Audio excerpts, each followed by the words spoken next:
Hello friend, मैं रोशन कुमार अपना YouTube channel A to Z by knowledge पर स्वागत करता हूं। तो आज हम लोग देखेंगे अवतल दर्पण में सिद्ध करें कि F बराबर R by two in focus दूरी वक्रता त्रिज्या की आधी होती है, उसको सिद्ध करना है। तो देखिए कैसे सिद्ध करते हैं।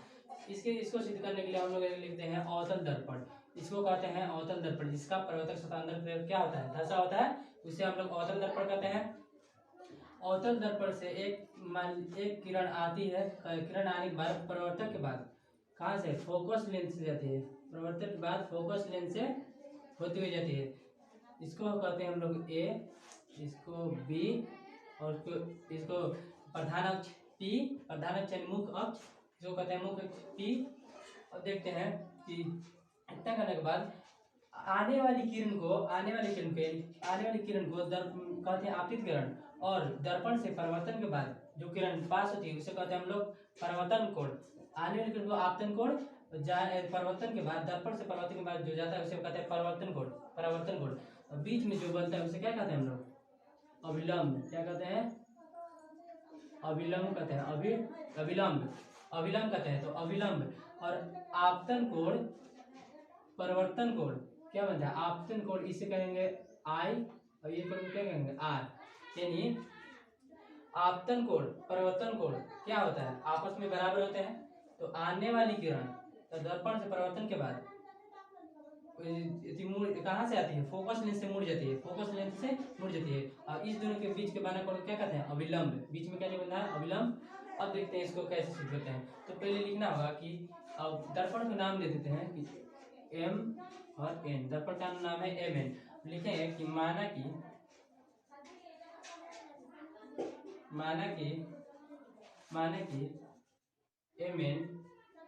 एम एन क्या है, एम एन एक अवतल दर्पण है। माना कि एम एन एक अवतल दर्पण है।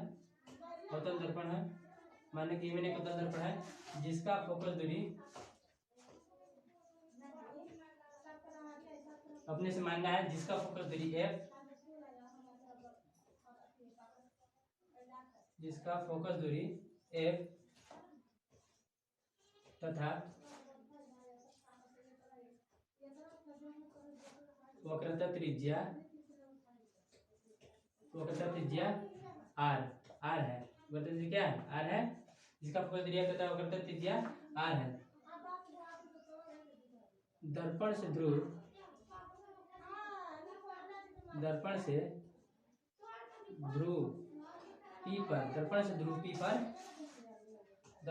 P पर मुख्य अक्ष यानी प्रधान अक्ष क्या है, स्थित है। प्रधान अक्ष स्थित है। इतना करने के बाद अब देखेंगे कि देखिए आपतित किरण, परिवर्तित किरण तथा आपतन बिंदु पर डाला गया लंब क्या होता है, तीनों की तरह होते हैं। और परिवर्तन के नियम क्या कहता है कि आपतन कोण आने वाली किरण को बीच बनता है आपतन कोण, और परिवर्तन के बाद जो परिवर्तित होता है उसे कहते हैं परिवर्तन कोण। आपतन कोण और यदि प्रकाश से परिवर्तन करता है कि आपतन कोण और परिवर्तन कोण आपस में क्या होते हैं, बराबर होता है। आपतन कोण परिवर्तन कोण आपस में बराबर होता है।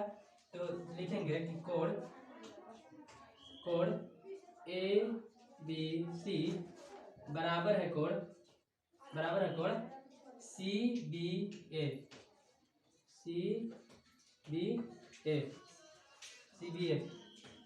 लिखेंगे सी बी एफ, इसे कहेंगे समीकरण 1। कहाँ से है, यानी परिवर्तन के नियम से। कहाँ से, परिवर्तन के नियम क्या कहता है कि आपतन कोण परिवर्तन कोण के बराबर होता है। तो और ए बी सी बराबर है कोण सी बी एफ के, बराबर कोण सी बी एफ के। इसका ये कोण जो है, ये कोण इस कोण का बराबर है। तो लिखेंगे परिवर्तन के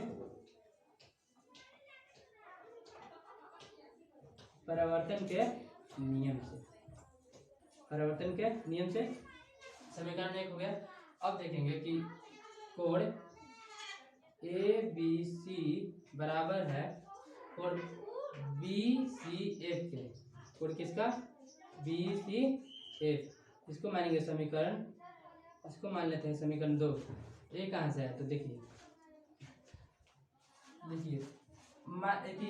दो समानांतर रेखाओं के बीच एक अभिलंब खींचा जाता है, एक प्रतिच्छेदी रेखा खींचते हैं और इसके आमने सामने के बना कोण, इसके आमने सामने के बना कोण क्या कहते हैं? एकांतर कोण। इसके आमने सामने के बना कोण को क्या कहते हैं? एकांतर कोण। इसके आमने सामने के बना कोण को क्या कहते हैं? एकांतर कोण। दो समानांतर रेखा, तो दो समानांतर रेखाओं, दो समानांतर रेखाओं, एक यहाँ का ये दो समानांतर रेखाओं के बीच ना एक प्रतिच्छेदी रेखा खींचते हैं और उसके आमने सामने के बने कोण को क्या कहते हैं? एकांतर कोण। तो कहाँ से है? कोण ए बी सी बराबर है कोण बी सी एफ, यानी इसका ये कोण है जो ये कोण इस कोण के बराबर है। तो कोण लिखेंगे एकांतर, एकांतर कोण से। ठीक है, क्या से? एकांतर लिखेंगे एकांतर कोण से, एकांतर कोण से। दो से लिखेंगे, यहाँ पर जगह नहीं है। समीकरण 1,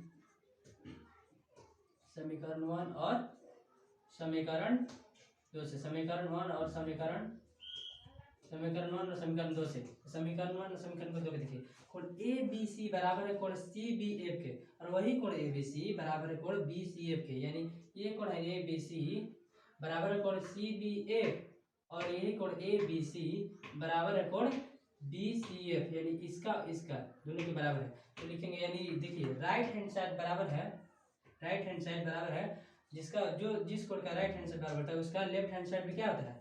बराबर होता है। तो लिखेंगे कि कोण सी बी एफ बराबर है कोण B C F, B C F लिखेंगे, कोण बी सी एफ।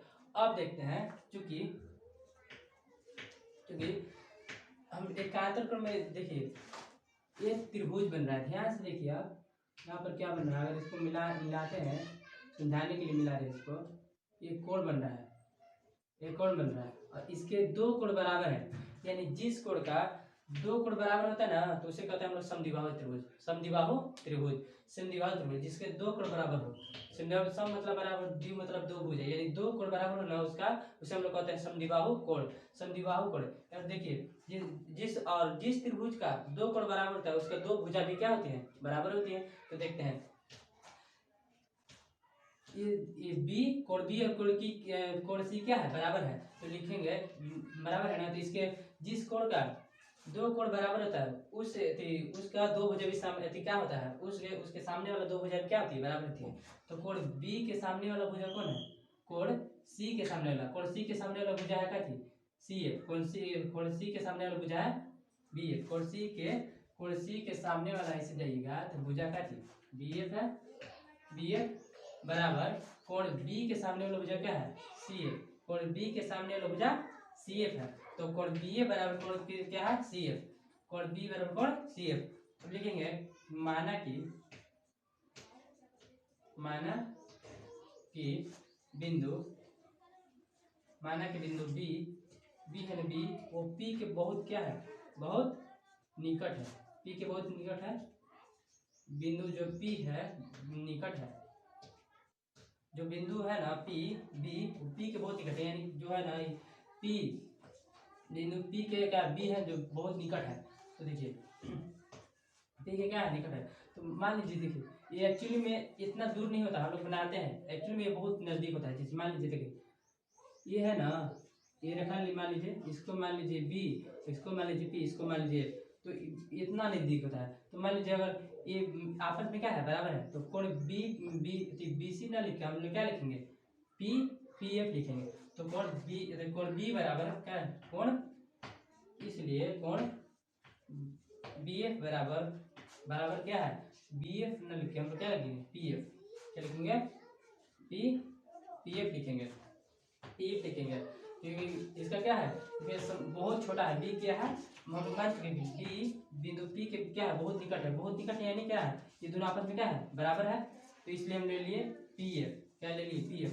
अब देखेंगे इसको मान लीजिए समीकरण कितना? 3। इसको मान लीजिए समीकरण 4। समीकरण 4 देखिए, जिसका हम लोग देखते हैं कि जिसका राइट हैंड साइड बराबर होता है उसका लेफ्ट हैंड साइड भी क्या होता है? तो जिसका लेफ्ट हैंड साइड बराबर होता है उसका राइट हैंड साइड भी क्या होता है? बराबर होता है। तो लिखेंगे कि सी एफ बराबर क्या है? किसका? पी एफ के। सी एफ बराबर किसका? पी एफ के। सी एफ बराबर है पी एफ के। तो अब देखेंगे क्योंकि सी एफ बराबर है पी एफ के, तो हम लोग देखें अब हम लोग को ज्ञात क्या करना है, तो देखिए ज्ञात करना है हम लोग को ए बराबर आर बी टू। क्या करना है, ए बराबर आर बी टू। तो पी से एफ की दूरी को कहते हैं क्या, फोकस लेंथ यानी फोकस दूरी, और पी से सी की दूरी को कहते हैं हम लोग वो करता त्रिज्या यानी आर, वो करता त्रिज्या आर। तो हम लोग ज्ञात करना है एफ और आर ज्ञात है, ज्ञात करना है। एफ आर कैसे ज्ञात होगा, तो एफ आर पी एफ तो है, पी एफ है, एफ ज्ञात हो जाएगा, आर नहीं ज्ञात होगा, आर नहीं ज्ञात होगा। तो आर ज्ञात करने के लिए क्या करेंगे कि ये वाला भुजा और ये दोनों आपस में क्या रेखा है, बराबर है। यदि बराबर है तो ये दोनों को जोड़ेंगे हम लोग, सी एफ और पी एफ जोड़ेंगे तो हम लोग को पूरा प्राप्त हो जाएगा पी सी। अब पी सी ने ज्ञात करना है, आर है ना हम लोग को ज्ञात करना है, तो दोनों जोड़ेंगे। मान लीजिए एक रेखा है, इसका नाम है सी और इसका नाम है क्या एफ, और एक और रेखा है इसका नाम है एफ और इसका नाम क्या थी पी, और दोनों को हम लोग जोड़ देते हैं तो हम लोग को सी पी नहीं प्राप्त हो जाएगा, सी पी प्राप्त हो जाएगा। तो उसी प्रकार हम लोग यहाँ से जोड़ेंगे कि C F plus P F बराबर क्या है, बराबर क्या प्राप्त होता है PC, PC C F plus P F, C F और पी एफ को जोड़ेंगे तो प्राप्त होगा पीसी। सी एफ और पी एफ को जोड़ते हैं तो पूरा प्राप्त हम लोग को क्या होता है पीसी प्राप्त होता है।